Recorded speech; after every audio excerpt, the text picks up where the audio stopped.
Et Alexis Corbière, votre réaction à vous, deux choses d'abord. Vous étiez dans la manifestation tout à l'heure et on l'a dit, on le rappelle, on l'a suivi en direct, cette manifestation. Dans l'ensemble, elle s'est bien déroulée.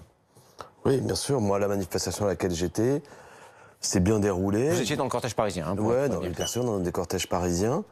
Je ne sais trop pour quelle raison. À un moment donné, les forces de l'ordre ont lancé des lacrymogènes. Je répondais à un de vos confrères d'RTL. C'est très douloureux. Ça a créé une situation d'affolement. Je comprends pas bien. Moi, je reste... Premièrement, il faudrait quand même... Là, vous faites beaucoup d'audience depuis tout à l'heure sur la question de la sécurité, mais il faudrait peut-être parler de pourquoi les gens manifestent. On ne sait pas du tout si on fait de l'audience ou pas, mais on parle beaucoup de la question de la sécurité parce qu'il y a eu des images choquantes aujourd'hui devant l'Assemblée nationale, devant le Sénat. Vous êtes parlementaire, vous. Oui, non, j'entends bien, mais la question c'est pourquoi les gens manifestent. Je sais pas si par exemple on demandait à quelqu'un c'est quoi le football et qu'on lui montrait que des hooligans, il comprendrait pas ce que le jeu du football. Si on veut s'intéresser aux gilets jaunes, on peut parler des violences qui ont eu lieu. Il faudrait peut-être revenir pourquoi les gens continuent de manifester, parce qu'il y a d'abord et avant tout une grande majorité, et vous me tendiez la perche et je vous remercie, ça s'est bien passé pour beaucoup de gens qui manifestent avec des mots d'ordre. C'est ce qu'on a montré. Donc avec le mot d'ordre de référendum d'initiative citoyenne, qui veut plus de justice fiscale. Après moi ce que je comprends pas, par exemple, je vais prendre une chose, j'ai regardé son compte Twitter tout à l'heure, Monsieur Castaner a réagi et je le comprends, je désapprouve le fait que le véhicule Vigipirate ait mis le feu. Mais quelqu'un a perdu la main aujourd'hui, il n'y a pas un tweet du ministre de l'Intérieur. Ça ne l'intéresse pas, je sais pas, il n'a pas une réaction. C'est accessoirement la 5e main qui est arrachée. Il y a eu 17 œils éborgnés, plusieurs centaines de gens blessés, 44 journalistes blessés par les forces de l'ordre. Ça pourrait faire un débat. Moi j'ai proposé, la semaine dernière, il y a 10 jours maintenant, une proposition de loi pour qu'on arrête d'utiliser le matériel LBD 40, c'est le flashball, ou la grenade de désencerclement GLI F4. Je suis sûr à 90%, je me trompe peut-être, que la personne a vu sa main arrachée, parce que soit elle a eu la très mauvaise idée de vouloir éventuellement bousculer la grenade. On me dit même d'autres témoignages, je ne sais pas si c'est vrai, qu'il a pris la grenade dans les jambes et qu'il a eu un mouvement de réflexe pour la chasser. Quoi qu'il en soit, un matériel très dangereux qui arrache une main, une voiture qui brûle, c'est terrible. Je ne le souhaite pas. Mais c'est du matériel. Une main arrachée, ça ne revient pas. Que fait Castaner par rapport à ça? Je suis étonné que cet homme ne voit pas le problème du matériel que l'on met entre les mains de nos forces de l'ordre. Je n'incrimine pas la police. Ça n'est pas le cas dans d'autres pays. Nous n'avons pas les mêmes stratégies dans d'autres pays où il y a des black blocs, notamment je pense à l'Allemagne ou les Pays-Bas. En France, on a un matériel où il y a 2 rapports de l'IGPN qui est le juge dangereux, le défenseur des droits, monsieur Jacques Toubon, qui dit dangereux. On ne cesse de lui répéter et à chaque manifestation. Alors je termine parce que un des éléments qui amène à certains gilets jaunes, et je ne dis pas qu'ils ont raison, de ne même pas déposer aujourd'hui de parcours officiel, c'est que notamment les amis de monsieur Drouet, je pense à monsieur Jérôme Rodriguez, à l'occasion d'une manifestation où ils avaient déposé un parcours officiel, il a pris un tir de flashball qui l'a blessé, on ne connaît toujours pas les choses. Donc ça aide pas à ce que les gens un peu excités se calment. Ça aide plutôt parfois, ça encourage, vous voyez ce que je veux dire, une situation de tension, ce que je ne souhaite pas. Et je trouve que le gouvernement en vérité est souvent dans une stratégie de tension qu'il entretient et c'est fort regrettable. Alors il y a des gens après qui sont là pour la violence dans les manifs, je ne le conteste pas.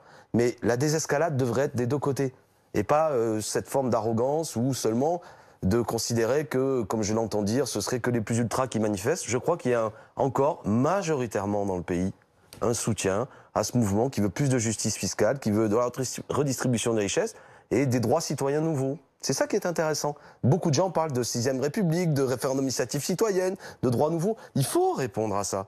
Et moi, je suis choqué de voir que la seule réponse, c'est des shows interminables du président de la République. 6 heures à la télé de Emmanuel Macron, qui ne dit rien d'ailleurs. Alors que si on veut que ça s'arrête, il faut répondre politiquement. Pour le LBD 40, le Conseil d'État s'est exprimé sur la question. Le débat est lancé. Ouais. On a fait, nous, ici, des sujets sur les violences policières à de très nombreuses reprises.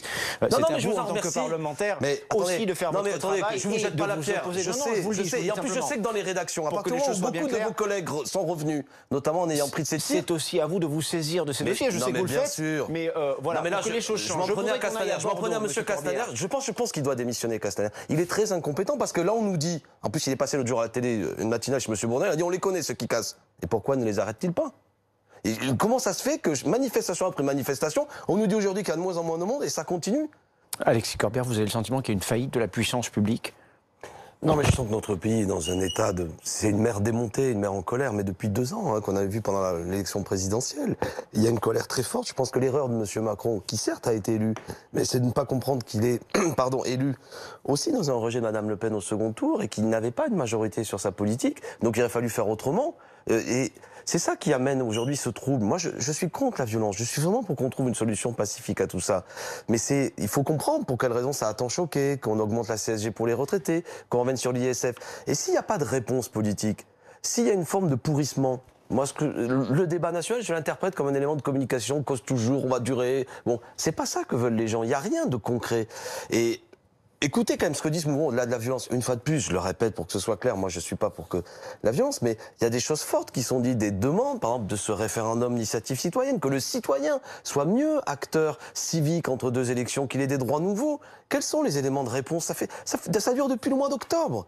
Pour l'instant, un débat est en cours, des conclusions vont sortir de ce débat, et il y aura peut-être des décisions prises à l'issue de ce débat. Mais regardez, vous dites vous-même, et vous avez bien raison, parce que vous êtes précis, vous mettez du conditionnel, peut-être, on ne sait pas. Quand vous donnez le pouvoir de délibération au peuple, et c'est normal, vous lui donnez le pouvoir de décision. Ce qui choque les gens, c'est qu'actuellement, le débat est un grand show autour d'Emmanuel Macron, mais qui retiendra une décision? On ne sait pas, si ce n'est le monarque élu. Et je dis le monarque volontairement de manière provocatrice, c'est-à-dire que ça ne peut pas fonctionner comme ça, une grande démocratie. Si vous donnez la parole au peuple, le peuple doit décider. Donc tout le monde comprend bien qu'il y a une situation un peu d'enfumage.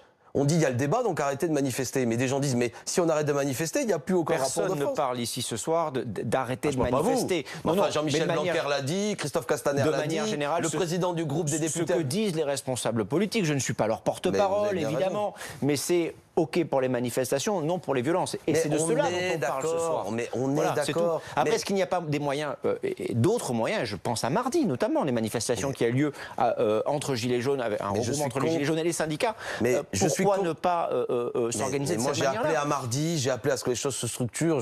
Là, quand vous m'invitez, vous n'invitez pas un dirigeant Gilets jaunes. Moi, j'ai une position particulière. Bien sûr, vous êtes donc moi, je l'ai dit clairement, je suis contre toute forme de violence. Je pense que ça ne sert à rien. Ça permet, je vais être un peu taquin. Ça permet justement, alors que j'aimerais qu'on parle du fond, qu'on ait une émission entière quand on se retrouve pour parler de violence. Quelque part, ça étouffe le fond. Alors que je pense que c'est que la politique qui doit régler ça. Ceci dit, sans renvoyer tout dos à dos, je dis qu'il y a un vrai sujet, je l'ai pointé tout à l'heure, sur la manière dont nos forces de l'ordre, et je ne les incrimine pas eux, mais les techniques, le matériel qu'il leur est donné, qui est unique en Europe, je ne sais pas ce qu'en pense monsieur Ait Youssef, qui est un spécialiste, mais dans d'autres pays européens, il y a d'autres techniques, des canons à eau, plus de lacrymo, mais pas ces flashballs, pas ces grenades. Parce que moi tout à l'heure, j'étais dans la manifestation, je suis arrivé juste, la personne venait de perdre la main, je ne le croyais pas. Cette rumeur s'est étendue dans la manifestation, ça crée une tension immédiatement.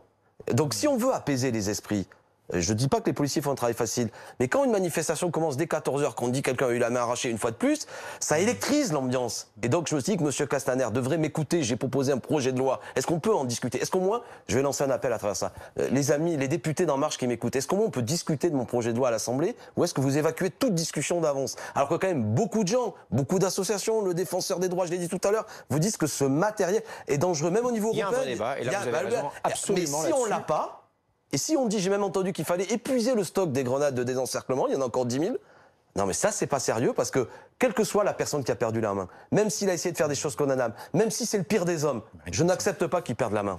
Je ne tolère pas ça. Et je ne tolère pas qu'il y ait comme ça une violence d'État qui, dans le cas présent, s'applique. Je suis un républicain et je crois qu'on ne peut pas parler d'une bavure quand c'est pour la 4e fois que quelqu'un perd une main et qu'il y a 17 œils éborgnés. C'est pas une bavure, c'est un problème technique.